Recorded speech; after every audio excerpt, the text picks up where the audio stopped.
High friends, welcome back to my channel two spoons with Neha. आज आपण बनवणार आहे पनीर दो प्याजा। एकदम सेम रेस्टॉरंट स्टाईल हॉटेलसारखी बनते ही रेसिपी। तुम्ही पाहू शकता किती छान दिसते। चला तर मग पाहूया ती कशी बनवायची। त्यासाठी मी इथे एका मिक्सिंग बाउलमध्ये अर्धा कप दही घेतलेला आहे। आता ते मॅगिनेशन बनवण्यासाठी आपण त्याच्यामध्ये मिक्स करायचं आहे 1 टेबलस्पून मसाला, लाल मसाला, अर्धा टेबलस्पून हळद, थोडीशी आपल्याला इथे जिरा पावडर घ्यायची आहे आणि 1 टेबलस्पून आपल्याला कस्तुरी मेथी हातावरती क्रश करून त्याच्यामध्ये ॲड करायची आहे आणि अर्धा टेबलस्पून आपल्याला मीठ घ्यायचं आहे। आता हे व्यवस्थित मिक्स करून घ्यायचं आहे।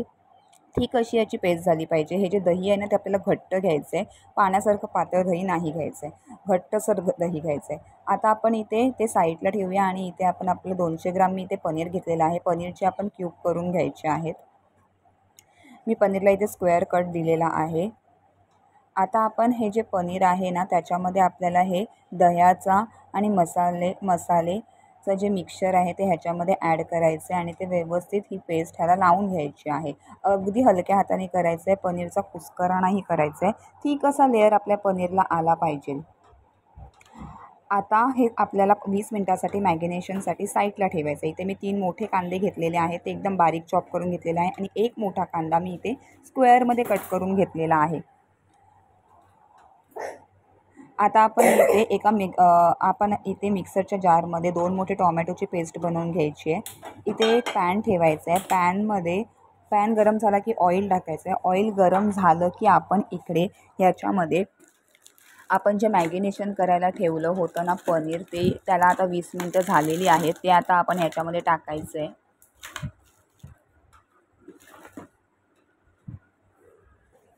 आणि ते व्यवस्थित फ्राय करून घ्यायचं आहे।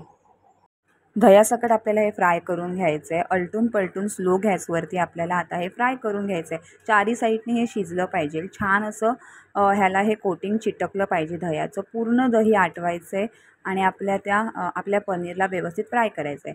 10 मिनटं तरी लागतात। 10 मिनटात हे तयार झालेलं आहे। आता हे साईडला घेऊया आणि इथे एक कढई ठेवूया। कढई गरम झाली की याच्यामध्ये ऑइल टाकूया। ऑइल गरम झालं की मग ह्याच्यामध्ये अर्धा टेबलस्पून आपण जिरं टाकायचं आहे। जिरं तडतडलं की आपण त्याच्यामध्ये आपल्याकडे जे अवेलेबल असतील ते गरम मसाले टाकायचे आहेत, गरम खडे मसाले, आणि ते आपल्याला 1 सेकंडसाठीच फक्त गरम करायचं आहे। लगेचच त्याच्यामध्ये आपल्याला कांदा टाकायचा आहे, नाहीतर मग आपले जर गरम मसाले करपले किंवा जास्त फ्राय झाले तर त्याचा कडवट असा स्वाद येतो। हे पटकन, आणि आपल्याला हे जे कांदे आहेत ना ते पण जास्त नाही शिजवायचे आहेत, फक्त ट्रान्सपरंट पिंक ट्रान्सपरंट होईपर्यंतच फ्राय करायचे आहेत, कारण आपण पनीर दो प्याजा बनवतो आहे, त्याच्यामुळे ह्याच्यामध्ये कांद्याची टेस्ट अत्यंत महत्त्वाची आहे। आता ह्याच्यामध्ये आपण टोमॅटोची प्युरी टाकूया, पेस्ट टाकूया आणि ती व्यवस्थित मिक्स करून घेऊया। ऑइल सुटेपर्यंत आपल्याला टोमॅटो शिजवून घ्यायचा आहे, तो कच्चा नाही ठेवायचा आहे। त्याच्यानंतर त्याच्यामध्ये आपण चॉप केलेले 10 ते 12 लसूण टाकायचे आहेत आणि अर्धा टेबलस्पून आपल्याला आल्याची पेस्ट टाकायची आणि ते व्यवस्थित मिक्स करायचं आहे। आल्याचा जो कच्चा जो असा स्मेल येतो ते पूर्ण जाईपर्यंत आपल्याला ह्याला शिजवून घ्यायचं आहे, नाहीतर मग अद्रकची टेस्ट वेगळीच येते। आता ह्याच्यामध्ये तेल सुटल्यानंतर ह्याला मीठ टाकून आपले मसाले ॲड करायचे। इथे मी 1.5 चमचा लाल मसाला, थोडीशी हळद, अर्धा टेबलस्पून मी इथे गरम मसाला आणि अर्धा टेबलस्पून मी इथे कोरिएंडर पावडर म्हणजेच धना पावडर घेतलेली आहे। आता हे जे सगळे मसाले आहेत ना ते आपल्याला व्यवस्थित मिक्स करायचे। तुम्हाला तुमच्या ठेवणीतले कोणतेही मसाले तुम्ही वापरू शकता, जे तुमच्या रोजच्या वापरातले असतील ते। आता हे व्यवस्थित मिक्स करायचं आहे। मिक्स करताना जर हे सुकं जरा ड्राय लागत असेल तर ह्याच्यामध्ये 2 ते 3 टेबलस्पून पाण्याचे टाकायचे आहेत, जास्त पाणी नाही टाकायचं आणि ते व्यवस्थित मिक्स करायचं। तसंच जर आपण ड्राय मिक्स केलं तर आपले जे मसाले आहेत ना ते करपतात आणि खाली कढईला चिटकतात आणि मग त्याचा स्वाद कडू येतो। व्यवस्थित असं मिक्स करून घ्यायचं आहे, कंटिन्युअसली हलवत पाणी आटवायचं। आता ज्या बाउलमध्ये आपण पनीर मॅगिनेट करायला ठेवलेलं ना त्याला थोडा मसाला लागलेला होता, म्हणून मी त्याच्यामध्ये थोडंसं पाणी टाकून ते आपल्या ग्रेव्हीमध्ये ॲड केलेलं आहे, जेणेकरून त्या दह्याची टेस्ट ही थोडीशी आपल्या ग्रेव्हीला येईल। आता हे व्यवस्थित कंटिन्युअसली तेल सुटेपर्यंत, बॉईल येईपर्यंत कंटिन्युअसली ह्याला हलवत राहायचं आहे।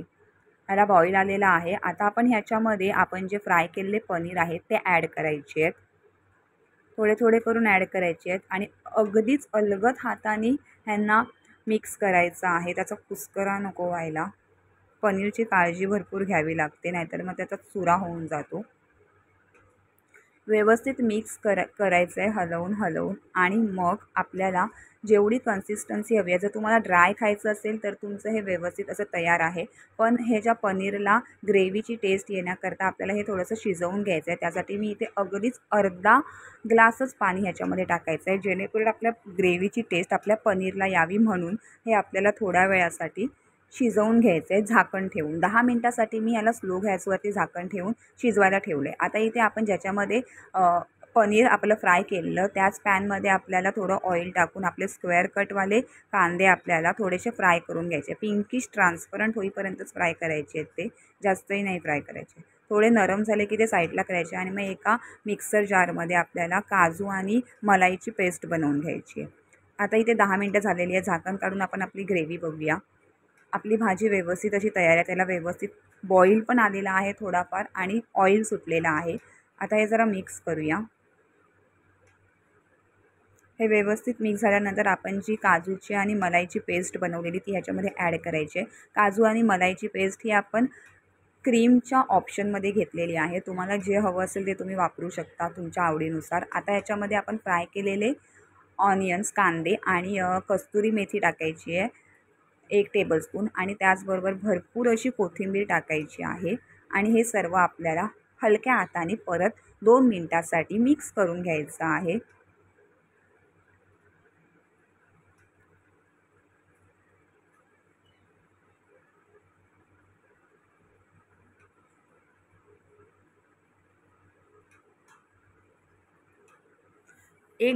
एक थोडंसं असं त्याला गरम होईपर्यंत त्याला मिक्स करायचं आहे, म्हणजे कस्तुरी मेथीचा स्वाद छान येतो. आता आपली भाजी तयार आहे. चला तर मग ती सर्व करूया. तुम्ही पाहू शकता किती छान आणि टेस्टी अशी बनलेली आहे. तुम्हाला जर माझी रेसिपी आवडली असेल तर प्लीज माझ्या चॅनलला सबस्क्राईब करा, ही रेसिपी शेअर करा, लाईक करा. Thank you for watching.